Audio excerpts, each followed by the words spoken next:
গণভবনে আওয়ামী লীগের কেন্দ্রীয় কার্যনির্বাহী সংসদের সভায় সূচনা বক্তব্য রাখছেন প্রধানমন্ত্রী শেখ হাসিনা। আমরা এখন সরাসরি চলে যাচ্ছি সেখানে।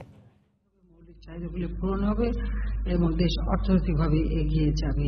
একটা যুদ্ধবিধ্বস্ত দেশ গড়ে তুলে তিনি যখন সে কাজ করতে শুরু করেন, মাত্র 3.5 বছর হাতে সময় পেয়েছিলেন। কিন্তু 15ই আগস্ট জাতিপিতাকে হত্যার পরে বাংলাদেশে সে অগ্রযাত্রা ব্যাহত হয়ে যায় এবং আমরা দেখেছি 75 সালের পর থেকে বাংলাদেশে হত্যাকুশ ষড়যন্ত্রে রাজনীতি শুরু হয়। আওয়ামী লীগ অবনীত নেতা কর্মী তাদের উপর নির্যাতন, জেল, জুলুম, অত্যাচার চলে, সাধারণ মানুষের উপর অত্যাচার চলে। প্রতি রাতে কারফিউ, সাধারণ মানুষের চলাফেরার অধিকারটুকু পর্যন্ত ছিল না, মৌলিক অধিকার ছিল না। মুখে বহুদলীয় গণতন্ত্রের কথা বলা হয়েছিল, কিন্তু কার্যত প্রতি রাতে কারফিউ থাকতো, মানুষের স্বাভাবিক চলারই কোনো সুযোগ ছিল না। কাজে এটা কিভাবে গণতন্ত্র হয় সেটা আমরা জানি না। কাজে এইভাবে মানুষকে ধোঁকা দেওয়া এবং ঋণ খেলাপি সৃষ্টি, দুর্নীতি, সন্ত্রাস, জঙ্গিবাদ, এই ধরনের নানা ধরনের কর্মকাণ্ড বাংলাদেশে শুরু হয়।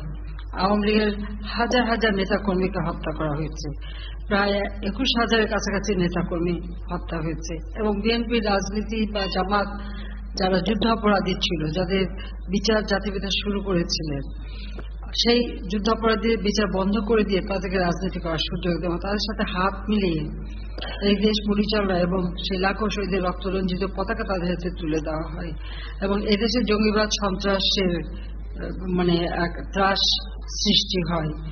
বাংলাদেশ আওয়ামী লীগ 21 বছর পর যখন সরকার গঠন করে, তখন দেশের মানুষের ভিতরে একটা আস্থা বিশ্বাস ফিরে আসে। বাংলাদেশ যে আর্থসামাজিকভাবে উন্নতি করা যায়, আমরা সে দৃষ্টান্ত স্থাপন করি। যদিও আমরা প্রথমবার 5 বছর ক্ষমতায় ছিলাম, যতটুকু অগ্রগতি আমরা করেছিলাম 2001-এ বিএনপি আসার পর তা বন্ধ করে দেয়। আবার সেই সন্ত্রাস, জঙ্গিবাদ, দুর্নীতি, বিভিন্ন জায়গায় বোমা হামলা, গ্রেনেড হামলা, আমাদের দুইজন সংসদ সদস্যকে হত্যা সহ এই ধরনের হত্যাকাণ্ড বিএনপি যা ক্ষমতা থাকতে পরিচালনা করেছে। আর দুর্নীতির তো একটা আঁকড়া ছিল, এমনকি সরকারের মধ্যে সরকার এক জায়গায়, আবার পাশে আবার হাওয়া ভবন খুলে সেখান থেকে বসে বসে কমিশন খাওয়ার, দুর্নীতি করা, মানি লন্ডারিং, অস্ত্র চোরা কারবারি, এহেন অপকর্ম নাই যে তখন করা হয়নি। আর আওয়ামী লীগের অগণিত নেতা কর্মীদের উপর অকথ্য অত্যাচার, সংখ্যালঘুদের উপর অত্যাচার, ঘরবাড়ি পোড়ানো, অনেক মানুষ ঘর বাড়িতে টিকতে পারত না। আর মিথ্যা মামলা দিয়ে হয়রানি করা, আমাদের নেতা কর্মীদের বিরুদ্ধে বোধহয় হাজার হাজার মামলা তাদের বিরুদ্ধে দেওয়া হয়েছে এবং মিথ্যা মামলা দিয়ে হয়রানি করা হতো, কেউ ঘরে থাকতে পারত না। এমনকি 2001 সালে এমন একটা অবস্থা ছিল যে আমরা আওয়ামী লীগ অফিসে পর্যন্ত যেতে পারতাম না, আওয়ামী লীগ অফিসে যে মিটিং করবো সেটারও সুযোগ ছিল না, এমন পরিস্থিতি তারা সৃষ্টি করেছিল। যাই হোক, তাদের এই অপকর্মের কারণে এমার্জেন্সি শুরু হলো, সেখানে আরেক দফা মানুষের উপর নির্যাতন। 2008-এ নির্বাচন হলো, সেই নির্বাচনে জনগণ আওয়ামী লীগকে ভোট দিল এবং আওয়ামী লীগ ভোটে নির্বাচিত হয়ে রাষ্ট্র পরিচালনা করার ফলে আজকের বাংলাদেশ আর্থসামাজিক উন্নতি করতে সক্ষম হয়েছে। 2008-এর নির্বাচনে জয়লাভ করার পর 2009 সালে আমরা সরকার গঠন করি। আমাদের পরিচালনায় বাংলাদেশ অর্থনৈতিকভাবে দ্রুত এগিয়ে যাচ্ছে। প্রবৃদ্ধি অর্জন, যখন আমরা সরকার গঠন করি তখন ছিল বিশ্বব্যাপী অর্থনৈতিক মন্দা, সেই মন্দা মোকাবেলা করে আমরা প্রবৃদ্ধি অর্জন ধারাবাহিকভাবে আমরা বৃদ্ধি করতে থাকি। আমাদের মাথাপিছু আয় বৃদ্ধি পেয়েছে, আমরা স্বল্পোন্নত দেশ থেকে উন্নয়নশীল দেশ হিসেবে উন্নীত হয়েছি। তবে আমাদেরও এই চলার পথ খুব সহজ ছিল না, কারণ 2013, 2014, 2015-তে অগ্নিসন্ত্রাস, আন্দোলনের নামে মানুষ খুন করা, মানুষের উপর অত্যাচার করা, রাস্তা কেটে ফেলা, গাছ কেটে ফেলা, মানুষের ঘর বাড়ির উপর আক্রমণ করা, সাধারণ মানুষ যে চলাফেরা করবে সে রিক্সা, ভ্যান, রেল, বাস, ট্রাক, এমন কোনো কিছু ছিল না তাদের আক্রমণের শিকার হয়নি। নির্বাচন বন্ধের নামে 2014 সালে, 13 সালের শেষের দিক থেকে 14 সাল পর্যন্ত যেভাবে তারা নির্যাতন করেছে এবং প্রায় 582টা স্কুল পুড়িয়ে দিয়েছে, 70টা সরকার অফিস পুড়িয়েছে, 6টি ভূমি অফিস পুড়িয়েছে, আর তাছাড়া প্রায় 3,900-র মতো গাড়ি, বাস, ট্রাক, লঞ্চ এগুলি পোড়ানো, আর জীবন্ত মানুষগুলিকে আগুন দিয়ে দিয়ে তারা পুড়িয়েছে, তাতে প্রায় 500-র কাছাকাছি মানুষ মৃত্যুবরণ করছে। অনেক মানুষ এখনো সেই আগুনে পোড়া ঘা নিয়ে কষ্ট করে জীবনযাপন করছে। এই হলো বিএনপির অপকর্ম। যারা অগ্নিসন্ত্রাসের সঙ্গে সম্পৃক্ত ছিল তাদের বিরুদ্ধে মামলা হয়েছে, মামলাগুলি এখন চলছে। যদিও এখন শুনি আমরা যে তারা খুব চিৎকার করেন তাদের বিরুদ্ধে মিথ্যা মামলা। একটা মামলা কিন্তু মিথ্যা না, কারণ তাদের যে অগ্নিসন্ত্রাস এবং সন্ত্রাস, গ্রেনেড হামলা, আমাদের এমপিকে সংসদ সদস্য কিবরিয়া সাহেব আসনা মাস্টারকে হত্যা সহ আমাদের অগণিত নেতা কর্মী, কারো চোখ তুলে ফেলা, কারো হাত পা কাটা, হাতুড়ি দিয়ে পিটি পিটি হাড় গুঁড়ো গুঁড়ো করে আমাদের নেতা কর্মীদের হত্যা করা, বাড়িঘর দখল করা, এমনকি অপারেশন ক্লিন হার্টের নামে মানুষ হত্যা করা। আমাদের আওয়ামী লীগের গবেষণা প্রতিষ্ঠান সিআরআই সেই অপারেশন ক্লিন হার্টের নাম দিয়ে আমাদের 16টা কম্পিউটার নিয়ে গিয়েছিল, আমাদের 300 ফাইল, আমাদের নগদ টাকা, আমাদের বই, সবকিছু সেগুলি সিজ করে নিয়ে যায় এবং প্রায় 7টা বছরই এই অফিসটা বন্ধ করে রেখে দেয় যাতে আমরা কোনো কাজ করতে না পারি। মানে স্বাভাবিক আমরা যে দলীয় কাজকর্ম চালাবো সেই সুযোগটাও বিএনপির আমলে ছিল না, আর যখন ইমার্জেন্সি আসে তখন তো ছিলই না। সেই ধরনের একটা অবস্থার মধ্যে দিয়ে চলতে হয়েছে। সে অবস্থায় যারা এই ধরনের অপকর্মের সঙ্গে জড়িত ছিল, আর বিশেষ করে অগ্নিসন্ত্রাসের সাথে জড়িত, তাদের বিরুদ্ধে মামলা হবেই। খালেদা জিয়ার যে মামলা, সে মামলা আওয়ামী লীগের দেওয়া ছিল না, এটা ছিল তত্ত্বাবধায়ক সরকার।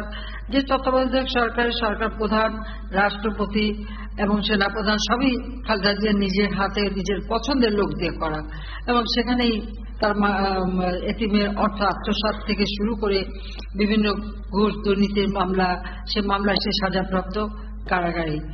আর তার ছেলে তারেক জিয়া, সেও মানি লন্ডারিং থেকে শুরু করে, মানি লন্ডারিং এর কথা এটা আওয়ামী লীগ আবিষ্কার করেনি, এটা আবিষ্কার হয়েছে আমেরিকা অথবা এবং সিঙ্গাপুরে।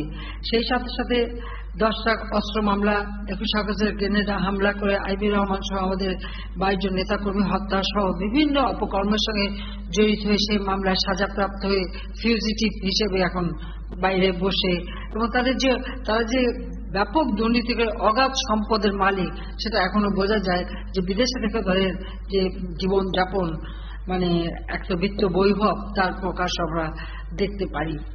এইভাবে যারা অপকর্ম করে গেছে বাংলাদেশের জনগণ তাদের কখনো চায়নি। 2008-এর নির্বাচনে, নির্বাচন জনগণ আমাদের ভোট দিয়েছে, বিএনপি নির্বাচনে যোগ দিয়েছিল। এই নির্বাচনে যোগ দেওয়ার সময় আমরা দেখেছি তাদের দুর্নীতির চেহারা। একটা সিটে মানে 300 সিট, তাদের নমিনেশন হলো 692 জনের মতো। কোন কোন সিটে 2 জন, কোন সিটে 3 জন, কোন কোন সিটে 4 জনও নমিনেশন তারা দিয়েছে। এবং একজন নমিনেশন মানে সকালে একজনকে দিলে সে দুপুরে পাল্টায়, দুপুরে পাল্টালে তারপরে আবার পাল্টায়।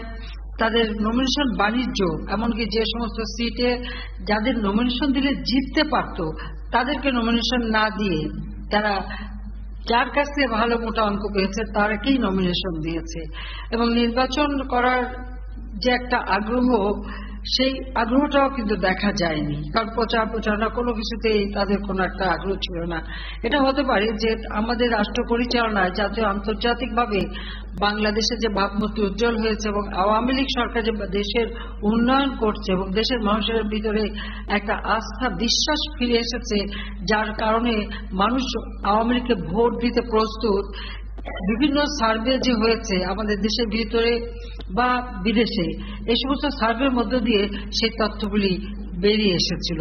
আর এটা বেরিয়ে এসেছিল বলেই তারা জানতো যে 2008-এর নির্বাচন, সেই নির্বাচনে কিন্তু কোনো প্রশ্ন ওঠেনি, কিন্তু সেই নির্বাচনে বিএনপি জামাত জোট পেয়েছিল মাত্র 28টা সিট। এর কথা বোধহয় অনেকেই ভুলে গেছে, আমাদের অনেকে মানে সাংবাদিকরা লেখেন বা টক শো করেন, তারা ভুলে গেছে যে সেই নির্বাচনে বিএনপি পেয়েছিল মাত্র 28টা সিট, পরে আরেকটা সিট মানে রি-ইলেকশনে পায় 29টা সিট। আর সেই নির্বাচনে ভোট পড়েছিল 84 ভাগ। 2018 নির্বাচন, এখানে 80 ভাগ ভোট পড়ে। আর বিএনপি সেখানে তাদের এই বাণিজ্যের কারণেই তারা অনেক সিট যেটা তাদের জেতার ছিল তারা জিততে পারেনি। কারণ এটা আমরা দেখেছি যে হয়তো কারাগারে খালেদা জিয়া বলছে একজনকে আপনি ইলেকশন করেন, আর ওদিকে লন্ডন থেকে ওহি নাজির হয় যে না আপনি করবেন না, আমার লোক করবে। আবার যাদের কাছে টাকা চেয়েছে তারা অনেকেই বিএনপি ছেড়ে আমাদের কাছে চলে এসেছে এবং তারা সেই ঘটনাগুলি বলে গেছে। কাজে আমরা যেটা বলছি এটা কোনো বানোয়াট কথা না, এটা একেবারে ধ্রুব সত্য। অর্থাৎ তারা জানে যে জনগণ তাদের উপরে আস্থা রাখেনি, অগ্নিসন্ত্রাসকারী, খুনি, দুর্নীতিবাজ, মানি লন্ডারিং, এতিমের অর্থ আত্মসাৎকারী জনগণ ভোট দেবে না, তাই নির্বাচন নামে বাণিজ্য করাটাকেই তারা বোধহয় শ্রেয় মনে করেছে এবং সেটাই তারা করে গেছে, যার ফলে রেজাল্ট যা হবার তাই হয়ে গেছে। মানুষের আস্থা বিশ্বাস নিয়ে আমরা পুনরায় সরকার গঠন করেছি। আমাদের এবছর আমরা আশা করছি যে আমাদের প্রবৃদ্ধি 8 ভাগের উপরে আমরা তুলতে পারবো, আসবে, মাথা পিছু আয়ও বৃদ্ধি পাবে। আমরা যে উন্নয়নশীল দেশ হিসেবে স্বীকৃতি পেয়েছি সে উন্নয়নশীল দেশ হিসেবে আমরা এগিয়ে যাব ইনশাআল্লাহ। আমরা তা করতে সক্ষম হব। আমাদের অর্থনীতি এখন যথেষ্ট মজবুত এবং আমাদের অর্থনৈতিক নীতিমালা আমরা যেটা গ্রহণ করেছি যার ফলাফলটা তৃণমূল মানুষের কাছে পৌঁছেছে, অর্থাৎ গ্রাম পর্যায়ে মানুষের দারিদ্র্যের হার কমছে, তাদের আয় বৃদ্ধি পাচ্ছে, তাদের জীবনমান উন্নত হচ্ছে, যেটা আমাদের সব থেকে বেশি লক্ষ্য ছিল যে আয় বৈষম্য কমিয়ে এনে আমাদের একেবারে উন্নয়নের ছোঁয়াটা যেন সমগ্র বাংলাদেশের আনাচে কাছে পৌঁছায়, সেদিকে লক্ষ্য রেখেই আমরা কাজ করে যাচ্ছি। যেমন বাংলাদেশকে বিক্ষোভ মুক্ত করা সে প্রচেষ্টা যেমন আমরা চালাচ্ছি, একটি লোক গৃহহারা থাকবে না, প্রতিটি মানুষের ঘর বাড়ি তৈরি করে দেওয়া, চিকিৎসা সেবা মানুষের দৌড় করে পৌঁছে দেওয়া, শিক্ষার ব্যবস্থা প্রতিটি মানুষের জন্য করা, অত্যন্ত সফলতার সাথে এই কাজগুলি আমরা করে যাচ্ছি। সেই সাথে সাথে স্যানিটারি ল্যাট্রিনের ব্যবস্থা, সুপেয় পানির ব্যবস্থা, আমরা হয়তো খুব উচ্চমানের না, মানে 5 স্টার হোটেলের মতো না, বা কিন্তু আমাদের দেশের স্বাস্থ্যসম্মত মানে স্যানিটারি ল্যাট্রিনের ব্যবস্থা থেকে শুরু করে সুপেয় পানির ব্যবস্থা থেকে শুরু করে সেগুলো আমরা করে যাচ্ছি। এবং সেই সাথে উন্নয়নটা কিন্তু আমরা বাংলাদেশের বিভিন্ন অঞ্চলে নিয়ে যাচ্ছি এবং 100টা অর্থনৈতিক অঞ্চল আমরা গড়ে তুলছি। এগুলি হয়ে গেলে পরে প্রায় 1 কোটি মানে 25 লক্ষ মানুষের কর্মসংস্থান সৃষ্টি হবে। তাছাড়া প্রতি বছর যত উন্নতি হচ্ছে এবং কাজ হচ্ছে তাতে মানুষের কর্মসংস্থানের ব্যাপক সুযোগ আমরা সৃষ্টি করে দিয়েছি। এখন যদি কেউ কোনো কাজ করে খেতে চায় সে সেটা করতে পারে, সেই সুযোগটা আছে। কেউ মানে বেকার থাকার কোনো মানে কথা না, মানুষ যে কোনো কাজ করলে অর্থ উপার্জন করতে পারে এবং বিদেশি বিনিয়োগও ব্যাপকভাবে আসছে, ইনশাআল্লাহ আরো বেশি আসবে। আমাদের দেশকে আমরা যে এগিয়ে নিয়ে যাচ্ছি, আমাদের লক্ষ্যটা হচ্ছে 2020 সালে জাতির পিতার জন্ম শতবার্ষিকী আমরা উদযাপন করব, 2021 সালে আমরা স্বাধীনতার সুবর্ণ জয়ন্তী উদযাপন করব। কাজী 2020 থেকে 2021কে আমরা মুজিব বর্ষ হিসেবে ঘোষণা দিয়েছি। কাজী বাংলাদেশ আজকে আমাদের দারিদ্র্যের হার আমরা যেমন কমিয়ে নিয়ে এসেছি, ইনশাআল্লাহ হতদরিদ্র বলে কেউ থাকবে না, কারণ সকলকে আমরা বিনা পয়সায় খাবারের ব্যবস্থা করা, তাদের আর্থিক সহায়তা দিয়ে যাচ্ছি, প্রতিবন্ধীদের আর্থিক সহায়তা দিচ্ছি। আমরা সব দিক থেকে যারা বিধবা বয়স্ক তাদের ভাতার ব্যবস্থা করে দিয়েছি, কর্মসংস্থান ব্যবস্থা করে দিয়েছি। এভাবে আমরা একেবারে তৃণমূলে যে পড়ে থাকা মানুষগুলি তাদের ভাগ্য পরিবর্তনে আমরা বিভিন্ন কাজ করে যাচ্ছি এবং এর ফলাফলে দেশের মানুষ যেহেতু পাচ্ছে তাই আমাদের উপর একটা তার আস্থা বিশ্বাস রেখেছে। আর সেই বিশ্বাসটা রেখেই যেহেতু মানে একটানা তৃতীয়বার আর সর্বসাকলে চতুর্থবার আওয়ামী লীগ সরকার গঠন করেছে, আমি বিশ্বাস করি যে 2021 সালের মধ্যে বাংলাদেশ ক্ষুধামুক্ত দারিদ্র্যমুক্ত হবে আর 2041 সালের মধ্যে বাংলাদেশ ও উন্নত সমৃদ্ধ দেশ। আমরা 2071 সাল স্বাধীনতার শতবার্ষিকী আমরা উদযাপন করবো, যদি আমরা থাকবো না, বুড়ো হয়ে গেছি, আমরা তো আর বেঁচে থাকবো না, কিন্তু নতুন প্রজন্ম যারা থাকবে তারা একটা উন্নত দেশের নাগরিক হিসেবে স্বাধীনতার শতবর্ষ পালন করবে। এরপরেও আমাদের যারা ভবিষ্যৎ বংশ তাদের জন্য 2021 সালের ডেল্টা প্ল্যান আমরা করে দিয়েছি, অর্থাৎ সুপরিকল্পিত পরিকল্পনা নিয়ে আমরা এগিয়ে যাচ্ছি, যার শুভফলটা দেশবাসী পাচ্ছে। ব্যাপক হারে বেসরকারি খাত উন্মুক্ত করে দেওয়া হচ্ছে যেখানে কাজ হচ্ছে। যাক, আমি এটুকু বলবো যে গত কয়েকদিন থেকে আমরা দেখতে পাচ্ছি যে যেমন কয়েকদিন আগে আগুন লাগলো একটা বহুতল ভবনে, এর পরপরই কিছু মার্কেটে আগুন, এবং প্রতিদিনই এই আগুন। যদিও চৈত্র মাসে আমাদের দেশে সাধারণত অতীতে আমরা ছোটবেলা থেকে জানি যে এই বৈশাখ মানে চৈত্রী বৈশাখ মাসে আমাদের দেশে আগুন লাগার একটা প্রবণতা থাকে। তারপরে এই আগুনে আপনারা জানেন যে আমাদের ফায়ার ব্রিগেড, সিভিল সার্ভিস খুব দ্রুততার সাথে উদ্ধার কার্য চালিয়েছে। এটা উদ্ধার কার্য চালাতে যে একজন ফায়ার সার্ভিসের লোক খুব আহত, তাকে চিকিৎসার জন্য আজকে আমি ইতিমধ্যে এয়ার অ্যাম্বুলেন্স এসে গেছে, তাকে আমি বিদেশে পাঠাচ্ছি, কারণ তার অবস্থা খুবই ক্রিটিক্যাল। আর তাছাড়া মানে যারা আহত হয়েছিল তার চিকিৎসার ব্যবস্থা করেছি। নিহত পরিবারদের জন্য আমরা খোঁজ খবর রাখছি, এবং যেখানে এভাবে কোনো আগুন লাগছে সাথে সাথে কিন্তু আমাদের লোকরা কাজ করে যাচ্ছে। তবে এই ক্ষেত্রে একটা কথা আমি বলবো যে ফায়ার সার্ভিস যখন অগ্নি নির্বাপনে যায়, আমাদের কিছু লোক খামাখা উত্তেজিত হয়ে সেই ফায়ার সার্ভিসের মানুষদের উপরে তাদের উপরে গায়ে হাত, তাদেরকে মারে, একটা গাড়ি পর্যন্ত ভেঙে দিয়েছে। একটা গাড়ি কিনতে প্রায় 9-10 কোটি টাকা লাগে, কারণ এগুলি যেমন তেমন একটা গাড়ি না। সেই গাড়ির উপরে হামলা করে গাড়ি ভেঙেছে।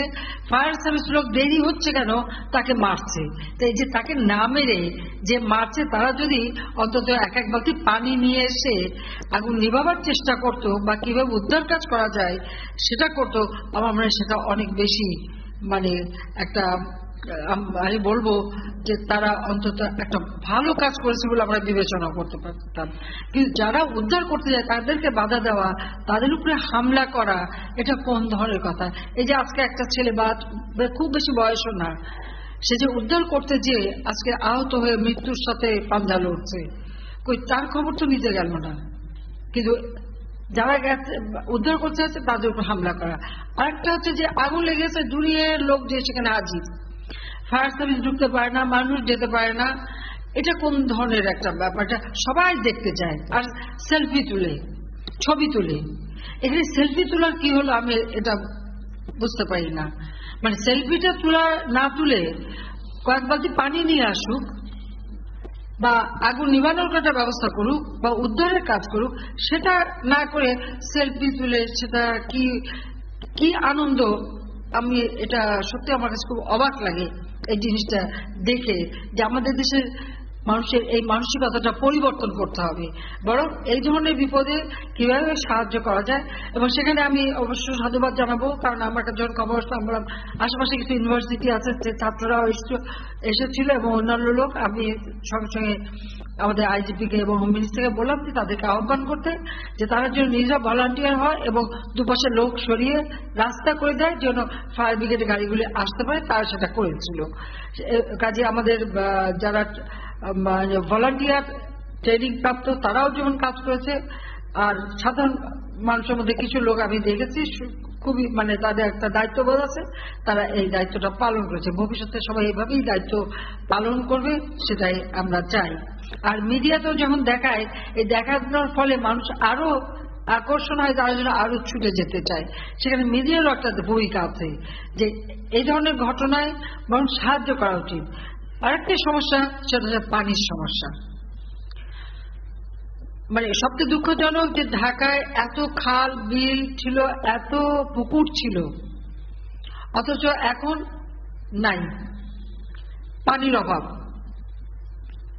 একটা পর্যায়ে পানির জন্য হাহাকার। যদিও যেহেতু ওয়াসাতে এখন আমাদের পর্যাপ্ত পানি আছে, সাথে সাথে ওয়াসার গাড়িতে পানি পর্যন্ত সাপ্লাই দিতে হচ্ছে। যারাই কোন স্থাপনা করবে সেখানে যেন একটা জলাধারটা যেন টিকে থাকে, আর পুকুর দেখলে তার ভিতরে দালান বানানো, এটাও একটা প্রবণতা। গুলশান লেক এখন যা আছে তার দ্বিগুণ চওড়া ছিল। একজন ক্ষমতা এসছে, জিয়া আসছে, অর্ধেক ভরে প্লট